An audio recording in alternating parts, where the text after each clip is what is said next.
Baik, Assalamualaikum warahmatullahi wabarakatuh. Perkenalkan, nama saya Eki Septian Gusni dari Fakultas Teknik Prodi Informatika dengan NPM 2355201262. Tutorial cara data reprocessing menggunakan GPI. Tapi sebelum itu kita harus mencari datasetnya terlebih dahulu dari Kaggle.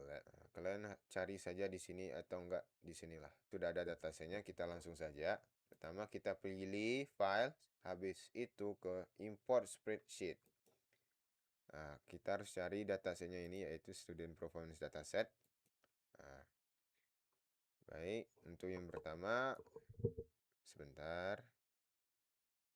Import as, pilih htable jika datasetnya itu berpasangan dengan source dan target. Jadi saya bukan sebagai source dan target, yang punya saya ialah agency list ya. Spectator pilih koma untuk CSV atau Excel berupa Excel, atau tab atau space berupa dataset TXT.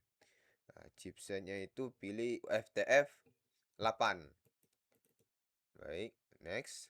Nah, untuk import settingnya, import setting tidak ada di sini, pencet finish ya, pencet OK. Nah, jadi bentukannya seperti ini. Tahap selanjutnya ialah komputasi statistik jaringan. Tujuan yang pertama kita average degree, intensitas hubungan rata-rata. Bertujuan untuk mengukur rata-rata jumlah hubungan edge yang dimiliki setiap node di dalam jaringan. Dia berfungsi untuk mengetahui tingkat aktivitas atau intensitas interaksi antaraktor dalam jaringan sosial.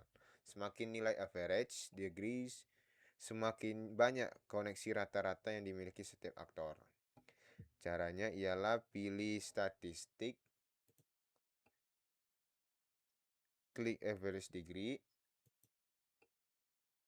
klik run. Jadi ini adalah degree distribution. Kita mengetahui di sini ya. Ini adalah average degree. Degree distribution, in degree distribution, out degree distribution. Dalam hasilnya seperti ini.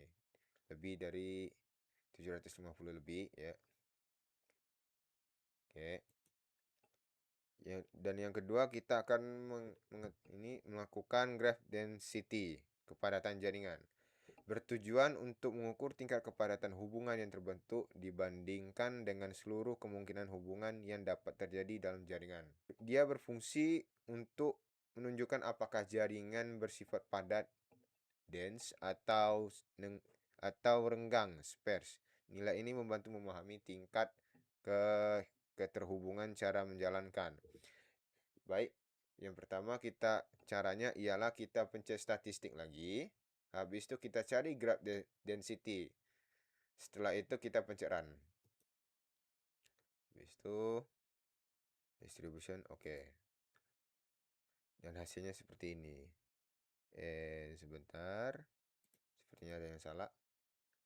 Definisi. Oke, sepertinya kayak gitu ya. Kayak gini lah tadi. Nah, interferensi jika mendekati 0, jaringan sangat renggang. Sparse network. Kalau 0,10 sampai 0,30 kepadatan sedang. Kalau mendekati 1, hampir seluruh node saling terhubung.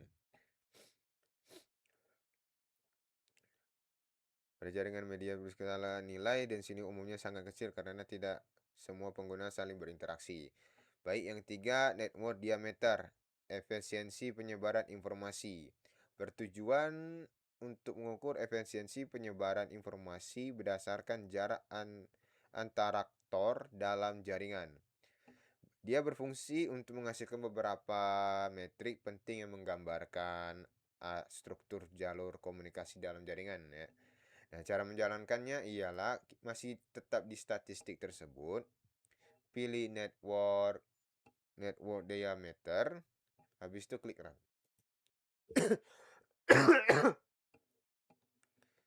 Klik run, impresi. Baik, Nah, ini dia. Jadi ini between central distribution diameter 1. Ini closeness, harmonic closeness, efisiensi. Ya, jadi inilah graph distance report ya.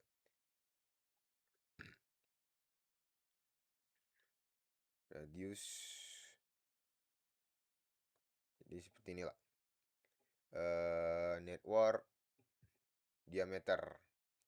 Baik, yang keempat kita akan melakukan modularity struktur komunitas.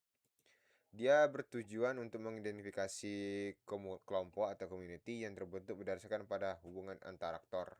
Dia berfungsi untuk mengetahui apakah jaringan terbentuk menjadi beberapa komunitas yang memiliki hubungan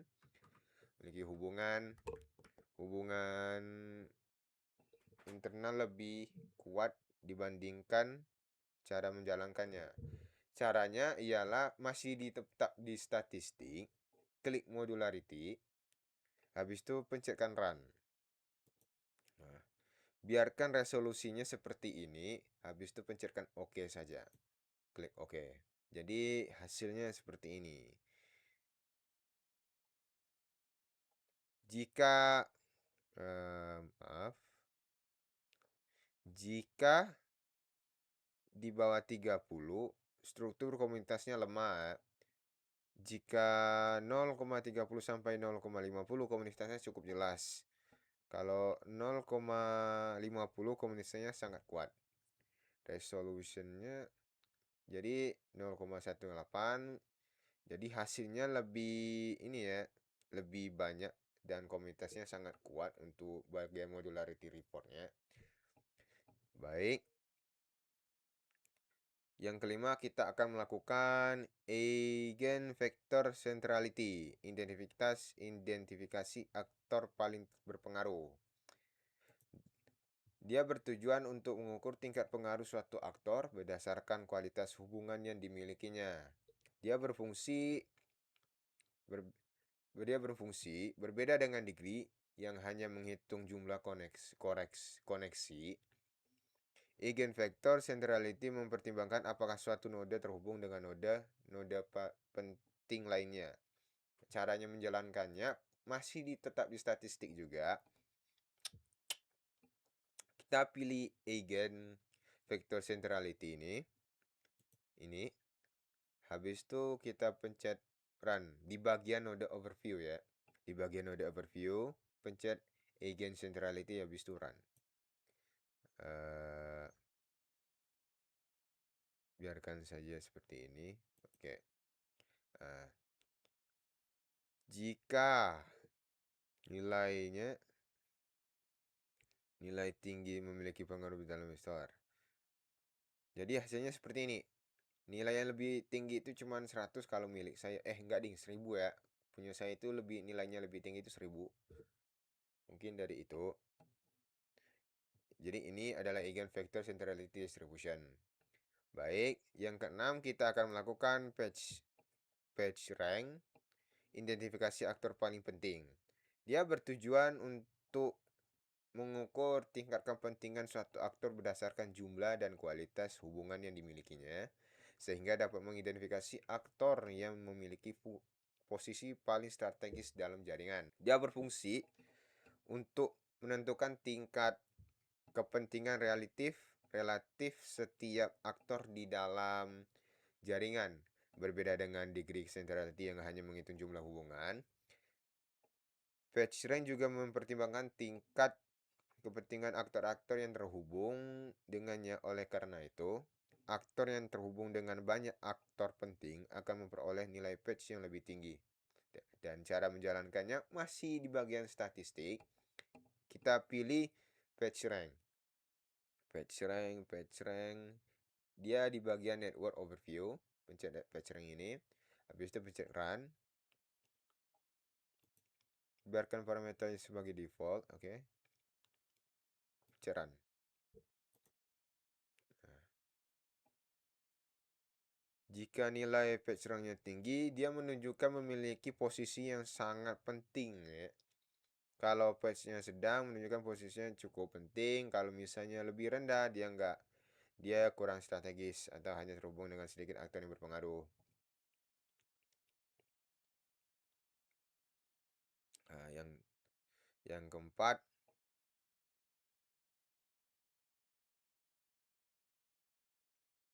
baik, kita akan melakukan tahap visualisasi graf. Baik, yang pertama kita pilih layout, pilih panel layout, pilih Force Atlas 2. Oke. Untuk jaringan Indonesia itu dari skala 1, klik run, klik run ya. Nah, lalu klik stop. Appearance. Dan yang kedua kita pilih appearance. Klik panel appearance. Appearance di mana ya? Hmm,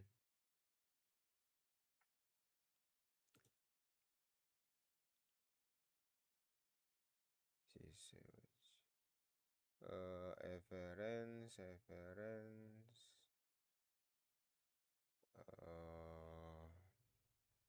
Appearance-nya di mana ya? Hmm, Appearance kiri atas. Appearance, pilih nodes, klik icon palette.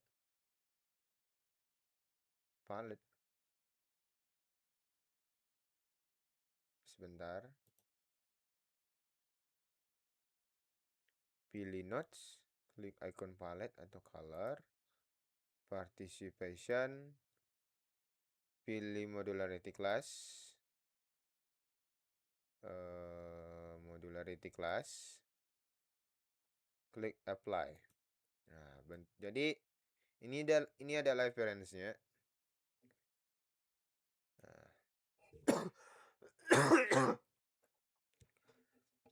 Nah, kita bisa mengatur ininya, mengatur ukurannya juga. Masih di bagian appearance juga. Pilih icon lingkaran bergradasi atau size. Pilih tab ranking. Pilih atribut agent vector celerity. Atur minimum 10. Minimum size-nya itu 10. 10 ya. 10. Dan untuk maksimum size-nya itu 60. Sebentar. Nah, klik apply. Nah, jadi bentuknya seperti ini. Ini yang paling gedenya nih. Ada yang paling besar juga sini. Nah, setelah itu klik tab preview.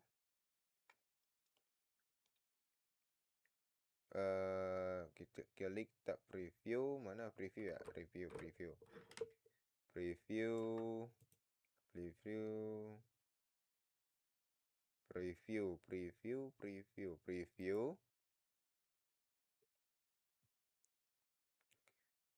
Klik tab preview, centang show labels ya, salah, show labels. Habis itu klik refresh. Nah, jadi bentuknya seperti ini. Oke. Ada bentuknya seperti ini. Lalu kita klik export. Exportnya itu ini export, simpan sebagai SVG, PDF atau PNG file. Nah, kalian terserah kalian mau simpan di mana. Kalau saya sih simpannya di dokumen ya, sebagai PDF. Ini.